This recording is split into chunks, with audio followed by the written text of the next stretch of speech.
साथियों नमस्कार। City job education में आप सभी का बहुत बहुत स्वागत है।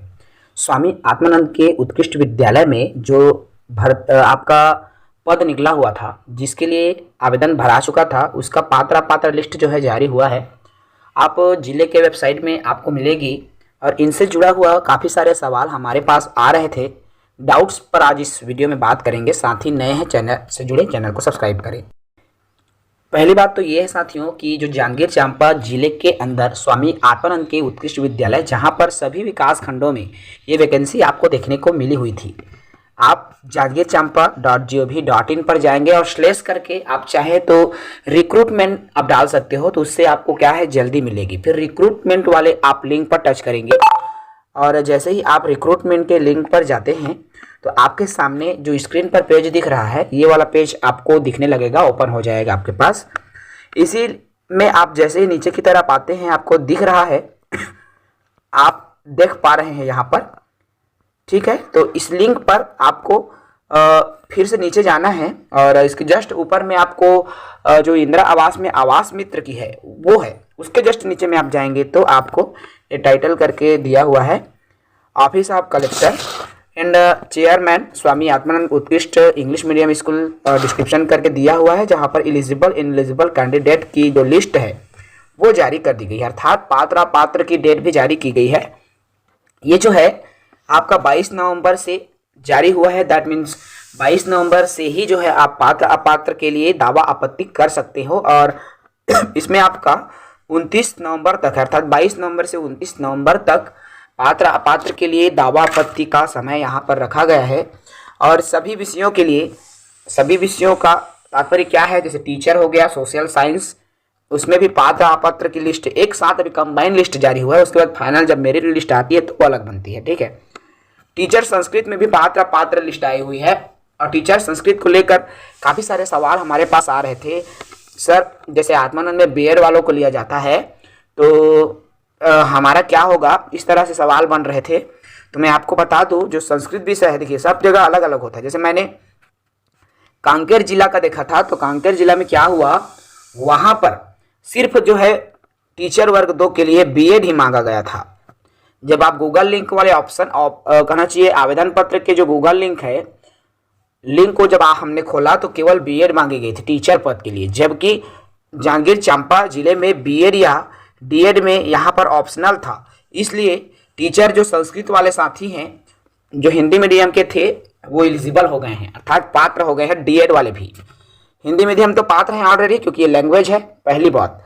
सेकेंड बात क्या है, जो डीएलएड हैं या डीएड हैं उनको भी पात्र किया गया है, क्योंकि बीएड या डीएलएड ऑप्शनल था ये, इसलिए टीचर संस्कृत में पात्र किया गया है, पात्र वाली बात नहीं है। बाकी आपके यहाँ पर सिलेक्शन प्रोसेस को लेकर भी कुछ साथियों के सवाल आ रहे थे, तो सभी विषयों की मैं बात करूँ, न्यूनतम जो शैक्षणिक योग्यता है उसका 70 नंबर लिया जाएगा और आपके 30 नंबर इंटरव्यू लिया जाएगा। टोटल 100 नंबर से आपकी एक मेरिट सूची बनेगी और फिर उसी मेरिट सूची आपका एक चयन सूची रहेगा, ठीक है। अब यहाँ जो 70 नंबर लिया जाएगा वो कहाँ से लिया जाएगा, तो न्यूनतम शैक्षणिक योग्यता रखी गई है। अब वो न्यूनतम शैक्षणिक योग्यता की भी यहाँ पर मैं थोड़ा सा बात कर लूँ। जैसे मान लीजिए आप सहायक शिक्षक के लिए आवेदन करोगे तो आपके 12वीं कक्षा जो है न्यूनतम शैक्षणिक योग्यता कहलाता है।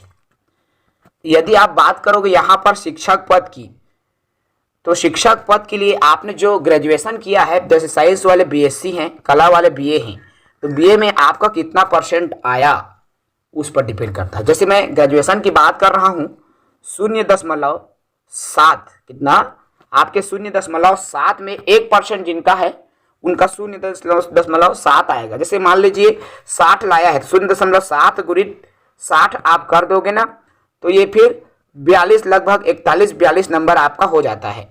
तो इस तरह से अब 42 नंबर आपका ग्रेजुएशन में हो गया, प्लस 30 नंबर की इंटरव्यू पर आप कितने अंक जो है ला पाते हैं, और दोनों को जो है जोड़ करके आपकी फिर एक सूची बनाई जाएगी, मेरिट सूची, जो फाइनल चयन सूची भी कहलाएगी, ठीक है। इस तरह से होगा। बाकी टीचर गणित में इंग्लिश मीडियम वालों को ही पात्र किया गया है, बाकी को अपात्र किया गया है, मैंने देखा हुआ है। लेक्चरर में ये लैंग्वेज है, इसलिए यहाँ पर कोई बॉन्डेज नहीं है आपकी मीडियम की, तो हिंदी मीडियम वाले भी एलिजिबल हैं। साथ ही साथ अदर जो सब्जेक्ट्स हैं उसमें जो है इंग्लिश मीडियम स्पेसिफिक अगर जो लिखा हुआ है तो उसके लिए तो भाई आप नॉट एलिजिबल हैं और एलिजिबल तभी रहेंगे जब आप क्राइटेरिया को कंप्लीट कर पाते हैं।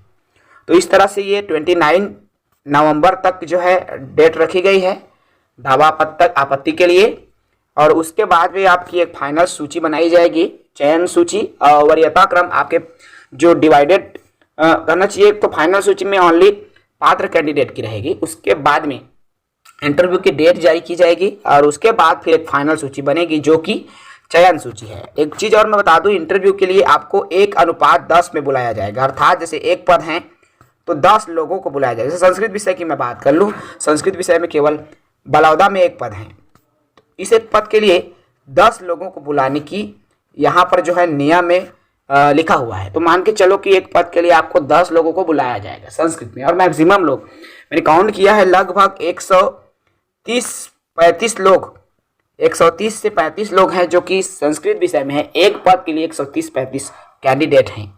तो ये आपके जो जारी हुआ है उनमें ये तमाम चीज़ें हैं जो निकल कर आ रही है। बाकी आपकी चयन प्रोसेस के अलावा जब आपकी ज्वाइनिंग होती है तो थोड़ी बहुत तो आपकी वेरिफिकेशन वहाँ पर भी होगी, ठीक है, क्योंकि रिक्रूटमेंट एजेंसी जो होती है ना वो आपके डॉक्यूमेंट का ही वेरिफिकेशन करती है। उसके बाद जब आप ज्वाइन करोगे, आप जिस आत्मानंद में आपके सिलेक्शन होगा, आप वहाँ पर जाओगे तो वहाँ के प्रिंसिपल जो है वो भी आपका जो है चेक करते हैं, ठीक है, वहाँ पर भी आपकी चेक होती है। और देखिए यहाँ पर 3 साल की संविदा लिखा है, लेकिन मैं आपको बता दूं आत्मानंद संविदा ही नौकरी है। जितने भी आत्मानंद हैं, आप बोल रहे होंगे कि सर 3 साल से ज़्यादा हो गया कार्यरत है, कैसे उनको नहीं निकाल रहे हैं? निकालते नहीं हैं, निकालेंगे तब जब गवर्नमेंट रेगुलर भर्ती करेगा आत्मानंद में, ठीक है। हालांकि ये 3 साल लिखा रहता है, कहीं कहीं 1 साल लिखा भी रहता है, तो रिक्रूटमेंट एजेंसी के ऊपर डिपेंड करता है। मैं और आपको ये भी बता दूं कि हर साल रिन्यूअल होता है, अर्थात उसी को रखते हैं, निकाला नहीं जाता, हर साल रिन्यूअल। और जो बेसिक सैलरी है, जैसे शिक्षक 35,400 है तो शिक्षक को 35,400 सैलरी मिलेगी, ये संविदा की वजह से। यदि यही रेगुलर टीचर रहता तो 35,400 प्लस आपके 50% डीए मिलता, 6% एचआरए मिलता, इसके अलावा मेडिकल अलाउंस भी आपको मिलता, होम अलाउंस जिसे एचआरए बोलते हैं, तो मेडिकल अलाउंस भी आपको 300 रुपीज़ मिलता। तो ये बहुत सारे यहाँ पर जुड़ के अगर आप रेगुलर रहते तो आपकी सैलरी लगभग 52,000 इन हैंड हो जाता। लेकिन आप रेगुलर नहीं हैं, कॉन्ट्रेक्चुअल बेसिस पे हैं, तो ओनली आपको 35,400 रुपये सैलरी जो कि शिक्षक वर्ग 2 की बेसिक होती है वही आपको इन हैंड के रूप में प्रदान की जाती है, ठीक है। तो ये कुछ क्वेरीज हैं, आपके क्वेश्चंस हैं जो आप हमसे पूछ रहे थे, और आई होप इस वीडियो में आपकी वो सारी क्वेश्चंस आ गई होगी जिनका जवाब आप हमसे चाह रहे थे। इस वीडियो में इतना ही, जुड़े रहेंगे साथ ही हमारे साथ। जय हिंद।